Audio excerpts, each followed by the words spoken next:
todos ustedes.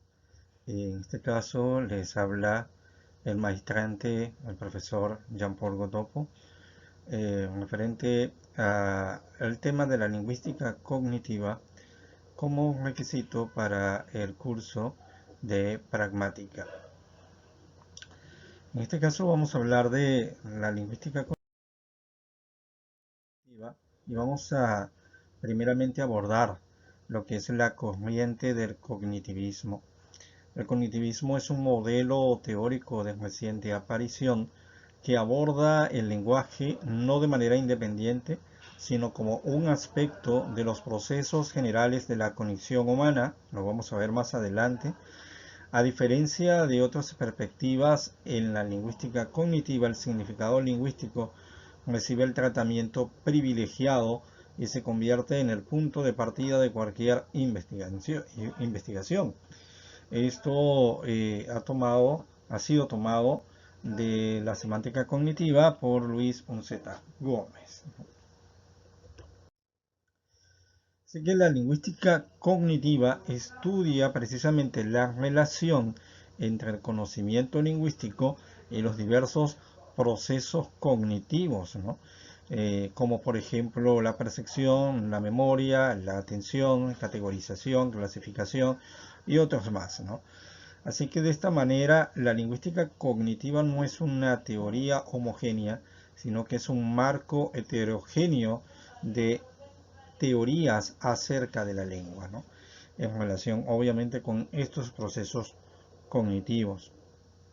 De esta manera la lingüística se puede tomar en cuenta o considerar de forma interdisciplinaria, se estudia de forma interdisciplinaria conjuntamente con, por ejemplo, no solamente la lingüística, sino la psicología, la neurología y la inteligencia artificial como uno de los principales campos de estudio de este tipo de relaciones. En septiembre de 1948, un grupo de científicos se reunieron en el Instituto de Tecnología de California para formar parte de un simposio sobre los mecanismos cerebrales de la conducta. Este era el tema principal en este simposio. Este era un simposio que fue auspiciado por la Fundación Hickson y por eso se le llama el Seminario Hickson. El objetivo era de determinar de qué forma el sistema nervioso es capaz de controlar la conducta humana. Expusieron, entre otros, el matemático John von Neumann, el neurofisiólogo Warren McCulloch, y ambos querían explotar ciertos paralelismos entre el sistema nervioso y los procedimientos lógicos. También se sumó el psicólogo Carl Lashley, menos actualizado tecnológicamente, pero más centrado en los problemas de la explicación de la conducta humana. Lashley especialmente hizo una encendida defensa de los fundamentos de la ciencia cognitiva, corriente que no había hecho su aparición hasta ese momento por el papel preponderante que el conductismo había alcanzado. Así que el objetivo principal de este simposio era determinar de qué forma el sistema nervioso es capaz de controlar la conducta humana. Los principales exponentes, como ya les mencioné algunos, ¿verdad? Warren McCulloch, Carl Lashley, John von Neumann, pero también estuvieron Ward Halstead y Wolfgang Kohler, ¿verdad? Los resultados de este simposio se centraron más que todo en la planeación de desarrollo de líneas de estudio interdisciplinar, sobre la cognición, ¿verdad? Y luego vaciar los resultados más adelante, ¿no? Más adelante se dio en 1956, precisamente en la fecha del 11 de septiembre, donde hubo un simposio donde se llevaron a cabo los resultados, se propusieron los resultados y este simposio se realizó en el Tecnológico de Massachusetts.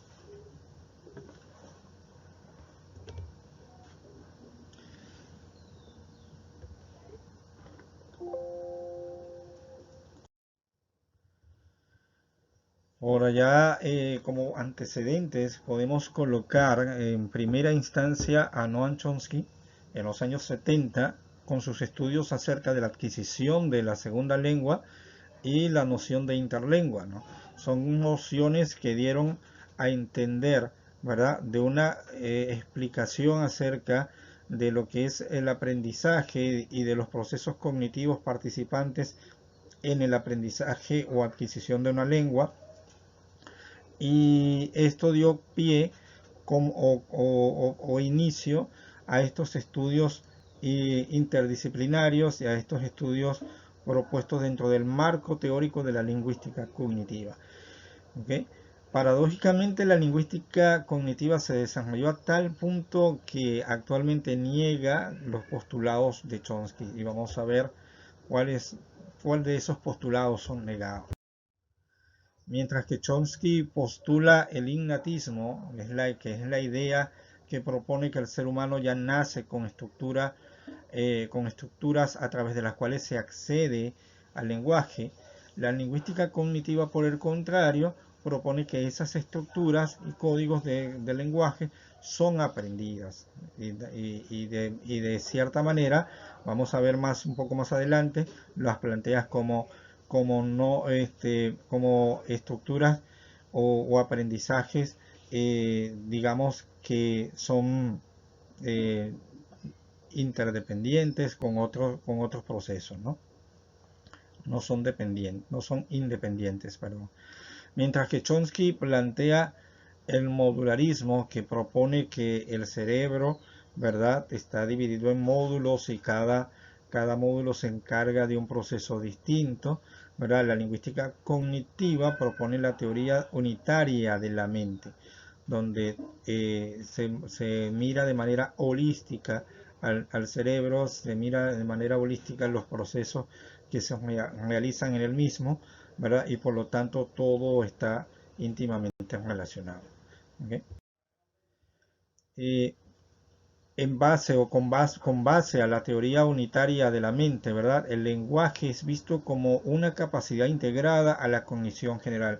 Y esto constituye el verdadero, o mejor dicho, uno de los principales principios epistemológicos de la lingüística cognitiva, ¿no? Y la lengua o el lenguaje se ve como un resultado de habilidades cognitivas generales, ¿verdad? Como la memoria, la categorización, el razonamiento y la atención. Los niveles de la lingüística deben llevarse a cabo de manera simultánea, ¿no? Esa es otra propuesta de la lingüística cognitiva. Todos los niveles que hemos estudiado en algún momento, que si fonética, fonológico, morfológico, sintáctico, hasta lo que es el discurso, para la lingüística cognitiva todo está entrelazado completamente, no hay una independencia de un nivel de otro, ¿no? Así que el estudio de la lingüística se da siempre en relación con el estudio de otras facultades mentales, ¿verdad? Siempre la lingüística, para que sea, según lo que propone la lingüística cognitiva, para que sea un estudio cabal y completo, debe estudiarse en el marco también de otras facultades mentales, ¿no? Por ejemplo, hablando un poco de la simultaneidad, en el idioma yanesha del Perú, una lengua de la familia arawak, el 97% de las plantas son denominadas con nombres que en su estructura morfológica tienen morfemas clasificadores, ¿no? Entonces, por ejemplo, plantas que terminan, o nombres de plantas que terminan en el morfema par, ¿sí? Son medicinales, son plantas medicinales, ¿verdad? Por ejemplo, la par de significa sangre, sirve para curar hemorragias y heridas. Las que terminan en el morfema piar, así se escribe ortográficamente, pero su pronunciación es piar. Y si son plantas terminan en piar, perdón, si son plantas para encantos o plantas mágicas, como le llaman, ¿verdad? Eh, que por ejemplo está la Chepelpar, que es para no ser mordidos por las serpientes, una planta que ellos usan para que al salir al campo ninguna serpiente les pueda picar o pueda morder. Las que terminan en rech, si, terminan en ese morfema, si son plantas que tienen lianas, ¿no? Las famosas lianas son ramas bien largas, ¿verdad? Y así como esto, solamente he colocado algunos ejemplos, pero así hay varios clasificadores. Cada uno de estos y otros clasificadores con los que los Janssen categorizan las plantas. O sea, fíjense que hay se nota un enlace, una unión, un traslape entre el nivel morfológico y el nivel semántico pragmático. A comienzos, siguiendo con los antecedentes, a comienzos del decenio de los 80, George Lakoff y Mark Johnson publicaron Metaphor with Life, que en español significa metáforas por las que vivimos. Esto fue un título por lo cual ellos escribieron este libro, donde tuvo repercusión en los márgenes de la investigación lingüística, ¿verdad? Lakoff propuso en este libro, ¿verdad?, que la metáfora y la metonimia son procesos cognitivos dentro del lenguaje, ¿verdad?, de relación con los procesos cognitivos y el lenguaje, y que siempre están presentes en la mayoría de las lenguas, ¿no? La lengua no es una facultad cognitiva autónoma, es una de sus hipótesis principales, ¿verdad? Por lo tanto, tiene participación juntamente con otros procesos cognitivos. Y otra hipótesis establece que la propia gramática implica una determinada conceptualización del mundo, hasta la parte gramatical, ¿verdad? Sintáctica gramatical implica una conceptualización del mundo. El punto de vista experiencial, desde el que se intenta dar cuenta del hecho lingüístico, se convierte de este modo en elemento nuclear de la ciencia cognitiva. Todo está prácticamente desde el punto de vista de la experiencia humana, ¿no? Así que la lingüística propone que la lengua es afectada mayormente por la experiencia humana.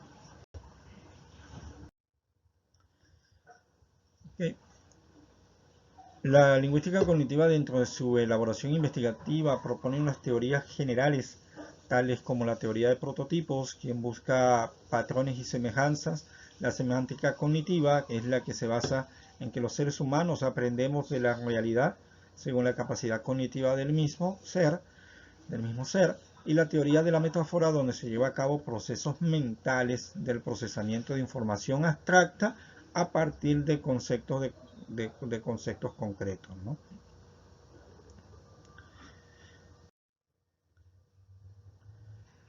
La lingüística cognitiva también propone unos modelos gramaticales, tales como la gramática cognitiva, quien busca las relaciones simbólicas entre el significado y el significante, considerando tres tipos de unidades básicas: las semánticas, las fonológicas y las simbólicas.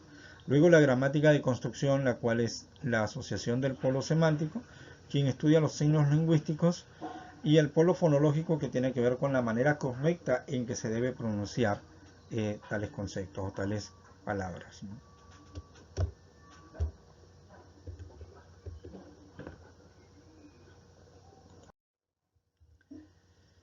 Bueno, por ejemplo, vamos a colocar un ejemplo de gramática de construcción.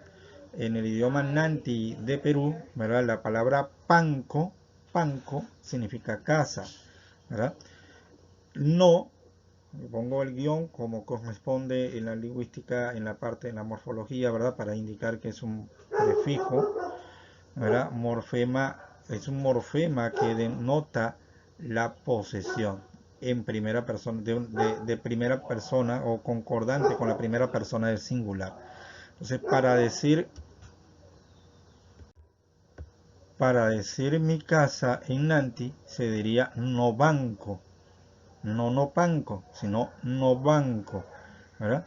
Por cuestiones fonológicas, ¿verdad? Esta construcción se pronuncia no banco, ¿no?, por cuestiones fonológicas de contacto entre un morfema y la raíz de la palabra.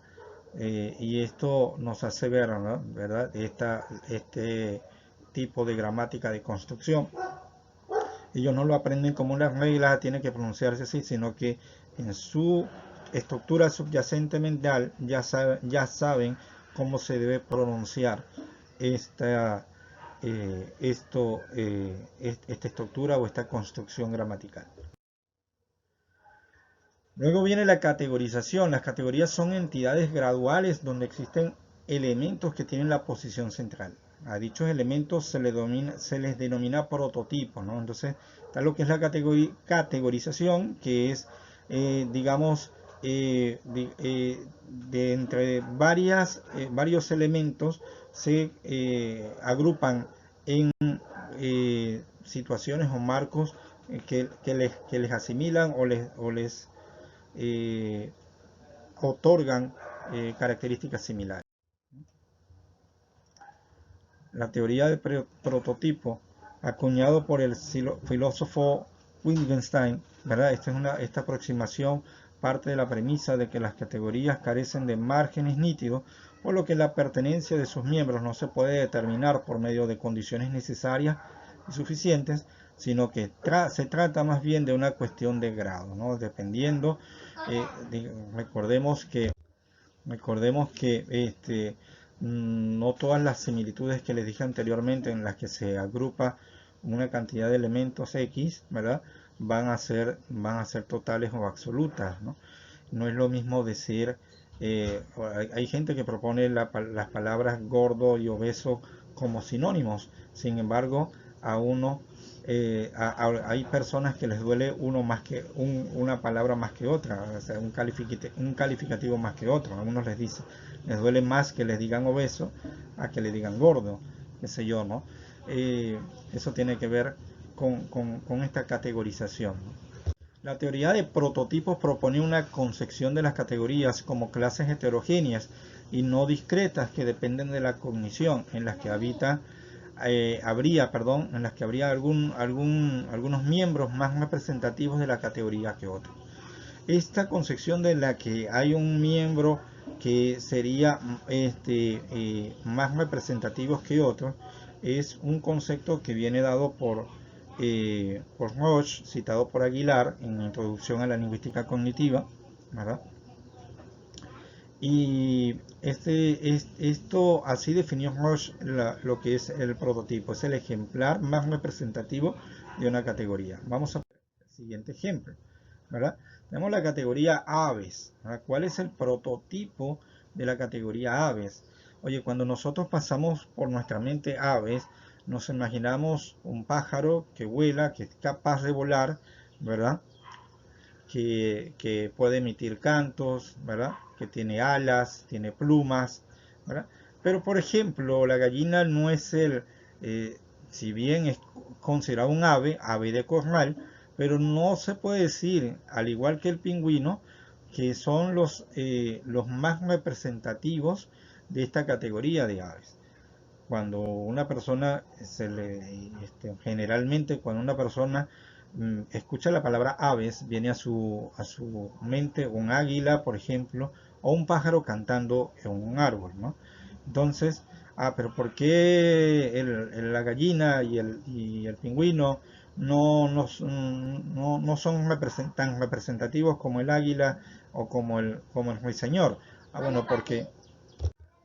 Porque ciertamente, aunque tienen plumas, aunque tienen alas, ellos no pueden volar, ¿verdad? No emiten, qué sé yo, no tienen esas características tan representativas que se nos vienen a la mente cuando escuchamos la palabra aves, ¿no? Esta categoría. Vamos a hablar de otras teorías, por ejemplo la teoría de la metáfora y la metonimia conceptual, ya les hablé un poco hace unos minutos atrás. Lakoff y Johnson, ¿verdad? Son los exponentes por excelencia de esta teoría de la metáfora y la metonimia conceptual. Sabemos que la metonimia es cuando el todo se refiere al todo por una parte o se refiere a una parte por el todo, ¿verdad? Como por ejemplo cuando yo digo dame una mano de cambur, ahí hay una expresión metafórica pero también hay una metonimia, ¿verdad? Una metonimia, la mano se toma como parte de un todo, en este caso el todo del cambur, pero más encima una metáfora, dame una mano de cambur. Obviamente no estamos hablando de la mano humana, ¿verdad? Por eso dice, existe un gran número de expresiones lingüísticas que toman vocabulario de un dominio, aunque su significado se tenga que buscar en otro dominio, ¿verdad? Aunque cuando yo digo dame una mano de cambur, la palabra mano viene de un dominio de partes del cuerpo. Bueno, cuando yo intento entender todo, comprender toda esta frase, dame una mano de cambur, obviamente no me voy al dominio de las partes del cuerpo, me voy a otro dominio. O sea, por ejemplo, Juan se pasó de lengua larga, ¿verdad? Esto sabemos que hay otra metáfora, una expresión muy popular en, en nuestra cotidianidad venezolana, ¿verdad? Y bueno, por eso os recomiendo, y de ahí he sacado este último ejemplo, de ahí he tomado este último ejemplo de lengua larga del estudio que hizo Ramírez y en cuanto a metáforas y metonimias del delator en 6 expresiones del habla cotidiana venezolana. Ahí está la fuente, ¿verdad? Y bueno, la comparto. Otra teoría muy interesante es la de los espacios mentales propuesta por Gilles Fauconnier. Él establece, ¿verdad?, que las estructuras que estos espacios mentales son estructuras conceptuales parciales de realidades posibles que se activan de forma dinámica cuando se escucha un discurso o se lee un texto. Representan realidades posibles, no son de naturaleza lingüística, logran una ficción de logran una combinación de ficción y realidad, ¿verdad? Por ejemplo, cuando una persona dice yo me siento mal y contesta a otra persona, bueno, siéntate bien. Obviamente cada uno estaba en su espacio mental cuando pronunció cada uno sus expresiones, ¿no? ¿Verdad? Cuando el primero dijo yo me siento mal, no hablaba del verbo sentarse, sino de sentirse, de sentir, ¿verdad? El otro entendió del verbo sentar, ¿verdad?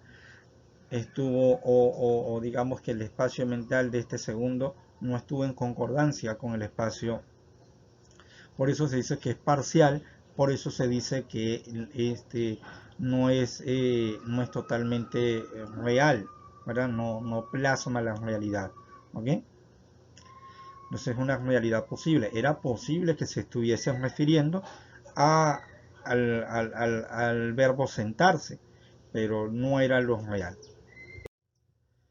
Luego tenemos la semántica de Marcos, ¿no? Semántica de Marcos se llama así porque, bueno, Charles Fillmore, su principal exponente, propone lo siguiente: para caracterizar apropiadamente al significado de los elementos lingüísticos, debemos conocer las estructuras conceptuales subyacentes en las que se basan y las que se proporcionan un concepto, las que proporcionan un contexto para su comprensión. El marco es una categoría en la que se organiza tanto la experiencia como la comprensión y la explicación del significado, que bien puede ser lexical o bien puede ser gramatical. ¿Okay? De esta forma, el marco, ¿verdad? Algunos llaman contexto, le han dado diferentes nombres, diversos estudiosos, diversos lingüistas, algunos llaman espacios mentales, algunos llaman marcos, algunos le llaman contexto, ¿verdad? Aunque con sus diferencias conceptuales, ¿verdad? Pero más o menos la misma idea. Muchas gracias y espero que haya sido de disfrute esta exposición.